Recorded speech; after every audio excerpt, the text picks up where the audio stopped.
Let us pray in the name of the Father, and of the Son, and of the Holy Spirit. Amen. O Jesus, through the Immaculate Heart of Mary, I offer you my prayers, works, joys, and sufferings on this day for all the intentions of your Sacred Heart, in union with the holy sacrifice of the Mass throughout the world, in reparation for my sins, for the intentions of all my relatives and friends, and in particular for the intentions of the Holy Father. Amen. Together, let us pray for the intentions of the Holy Father for the month of October, for collaboration between different religious traditions. We pray that believers in different religious traditions might work together to defend and promote peace, justice, and human fraternity. Our Father, who art in heaven, hallowed be thy name. Thy kingdom come, thy will be done, on earth as it is in heaven. Give us this day our daily bread, and forgive us our trespasses, as we forgive those who trespass against us. And lead us not into temptation, but deliver us from evil. Amen. Hail Mary, full of grace, the Lord is with you. Blessed are you amongst women, and blessed is the fruit of thy womb, Jesus. Holy Mary, Mother of God, pray for us sinners, now and at the hour of our death. Amen. Glory be to the Father, and to the Son, and to the Holy Spirit, as it was in the beginning, is now, and ever shall be, world without end. Amen. My dear friends, as we enter in the presence of the Lord, as we begin this new day, let us take a few moments to thank the Lord for all that He has done for us. We see that right from the time of our birth till now, there have been many instances or events where the Lord has worked wonders in our lives. He has guided us, He has protected us, He has shown us the way, helped us to overcome challenges and difficulties. And in this way, we can identify Him guiding us all through our lives. But there are occasions wherein we find it difficult to recognize His presence among us. We find it difficult to identify the blessings and the graces. And here we see that it is in these occasions that we need to specially ask the Lord to give us the grace that we may be able to identify those graces, those blessings in our lives. And therefore we see that the first thing to do is to be grateful to the Lord for all that He has done. And therefore, as we begin today's morning prayer, let us begin on this note of gratitude. Let us ask the Lord to help us identify His presence in our lives. And therefore, let us begin by thanking the Lord for all the things that He has done for us. Lord, we thank You for the gift of life. We thank You for giving us talents, opportunities, and various gifts that enable us to become better persons, and also that enable us to reach out to others and make a difference in the lives of others.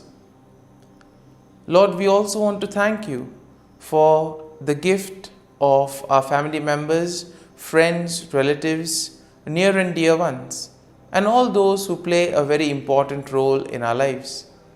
We see that it is these people who have been instrumental in making us who we are. They are the ones who have devoted their time, energy, and effort. And as a result of it, they have molded us and they have made us better individuals. So today, Lord, in a very special way, we ask you to bless all their endeavors and give them all the graces that they may require in life.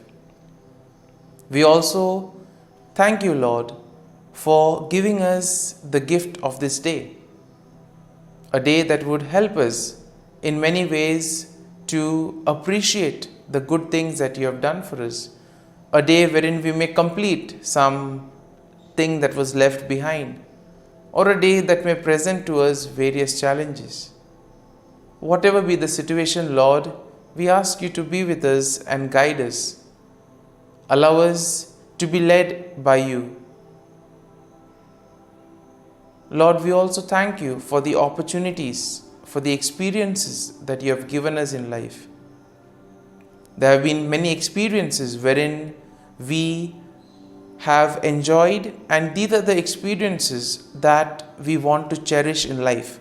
But at the same time, there have also been those experiences and those moments wherein we have found it difficult to accept them. These are the experiences that have been learning experiences. They have taught us a lot in life. Though they may have been hard, bitter, but still they have given us a valuable lesson. They have made us stronger. And therefore, Lord, we also thank you for those moments which have helped us to become strong, which have helped us to become better individuals. And Lord, we also thank you for giving us opportunities to reach out to others, to make use of our talents. And thus, Lord, we ask you to be with us, guide us throughout this day. Lord, allow us to be led by you, so that whatever we do, our actions, our words, may reflect your love, joy, and mercy to the world around us. Help us to become your instruments, so that you may work in and through us. And therefore now, my dear friends, let us all close our eyes at this moment and let us praise the Lord that He has woken us up in this morning. We thank Him for the good health that He has given us, for the good night's rest. We thank Him for keeping us safe and sound, for protecting us from all danger, from all harm. He has kept us in His love, and at every moment we see that His gaze is upon us. He never abandons us. He is always there, guiding us, protecting us, showing us the right path. He loves us. And for all this, let us praise Him, let us thank Him, and let us glorify Him. Lord, as we offer you this day, we ask you that you be with us. Help us to make the right decisions. Help us to do the right things, so that we too may become worthy instruments, that we may be worthy workers in your vineyard. And therefore, my dear friends, let this day be a day of joy and blessings in the name of our Lord Jesus Christ. My dear friends, let us now reflect and meditate on Psalm 65. As usual, we shall have a general overview of the psalm, and then we shall take a look at a few verses in detail, trying to see how the psalm plays an important role in our lives. And therefore we see that Psalm 65 is in a way a psalm of praise that is attributed to David. It is a beautiful hymn that celebrates God's goodness and provision in the natural world. It also shows how God cares for His people. Now the psalm can be divided into three main sections.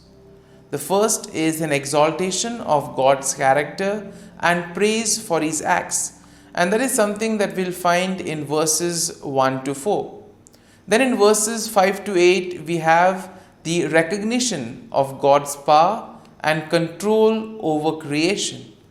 And then in the final section, from verses 9 to 13, we have gratitude for God's provision and blessings and a declaration of the psalmist's response in worship. And therefore we see that this psalm in a way will motivate us to express our faith and trust in the Lord. Psalm 65 in a way is a profound expression of praise and gratitude for God's goodness and provision. It celebrates God's character and acknowledges His control over creation. In a way, we are all invited to give thanks to the Lord for the abundant blessings, for all the graces and gifts that He has showered on us. The psalm invites us to recognize God's handiwork in the natural world. It calls us to see God in creation, see God in the things around us, and therefore to respond with joyful worship and gratitude. And therefore something, when we look at creation, when we look at the things around us, can we thank the Lord for those things? Can we thank the Lord for the beautiful nature around us? And therefore we see that Psalm 65 will be a reminder that God is indeed the source of all blessings. And therefore it is our duty and our salvation to praise Him and give Him thanks. And now, having seen the general overview of the psalm, let us go and look at a few verses in detail. Now verses 1 to 4 go like this. Praise is awaiting you, O God, in Zion, and to you the vow shall be performed. O you who hear prayer, to you all flesh will come. Iniquities prevail against me, as for our transgressions. You will provide atonement for them. Blessed is the man you chose and caused to approach you, that he may dwell in your courts.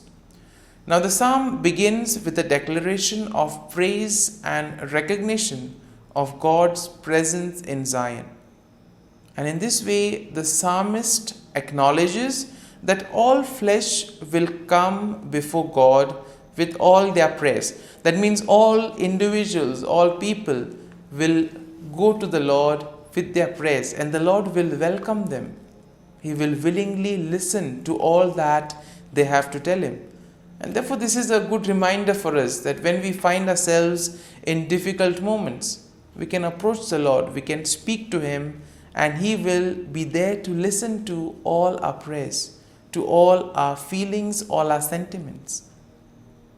And here we see that there is also an acknowledgement in this first part of the psalm of personal sins and the assurance of God's atonement.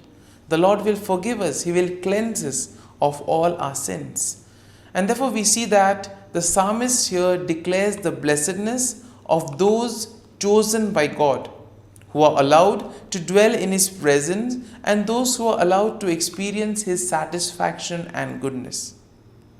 And thus we move to verses 5 and 8, which go like this. By awesome deeds in righteousness you will answer us, O God of our salvation.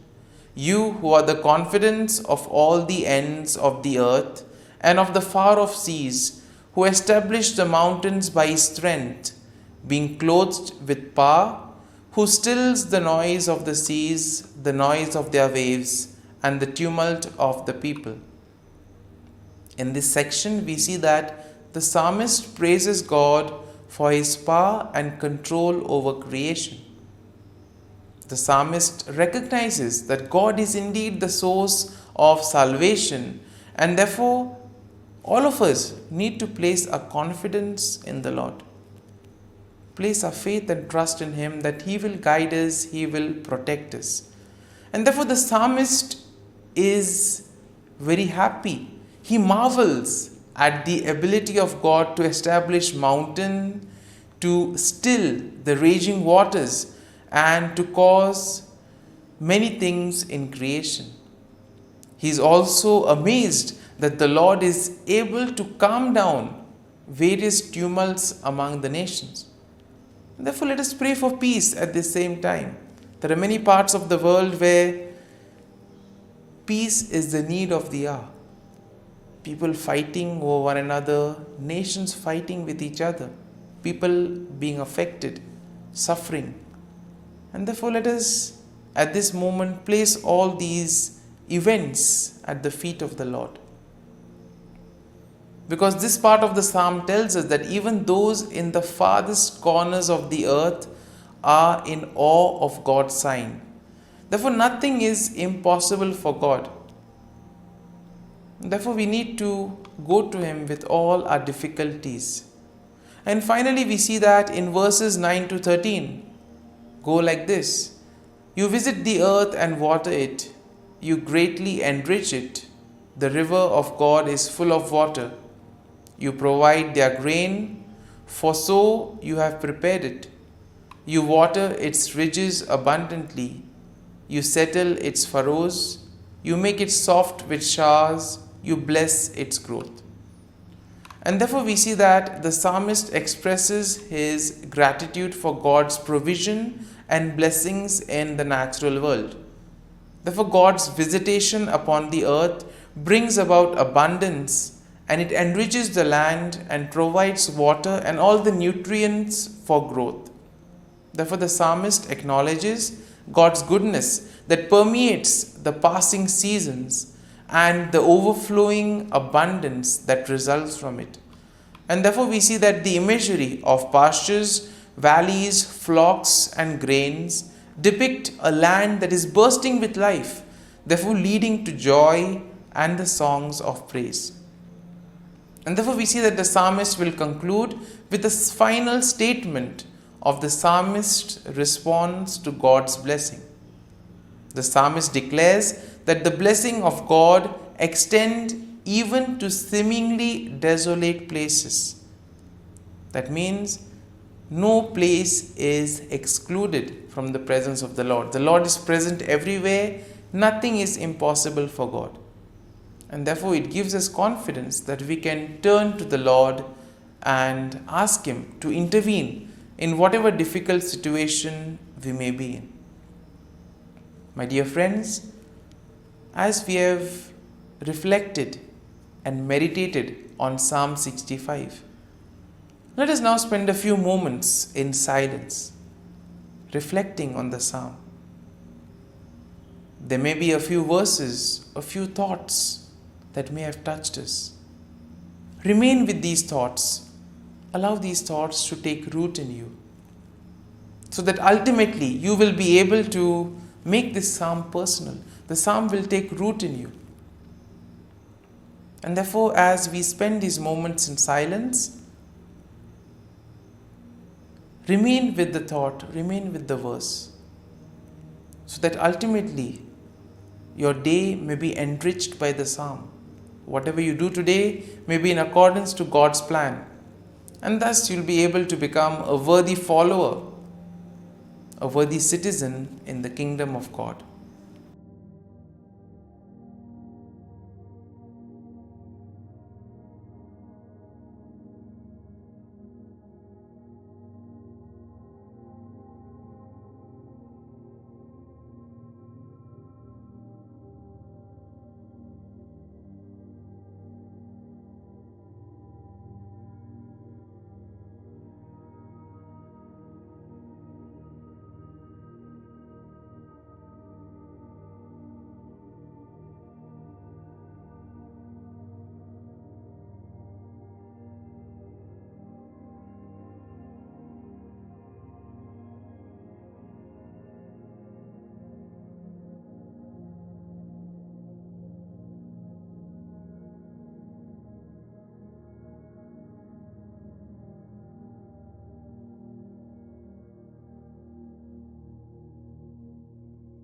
Pray to Saint Michael the Archangel for protection. Saint Michael the Archangel, defend us in battle. Be our defense against the wickedness and snares of the devil. May God rebuke him, we humbly pray. And do thou, O Prince of the heavenly hosts, by the power of God, thrust into hell Satan and all the evil spirits who prowl about the world, seeking the ruin of souls. Amen. Act of Adoration. O Sacrament most holy, O Sacrament divine, all praise and all thanksgiving be every moment thine. Saint Gertrude Prayer for souls in purgatory.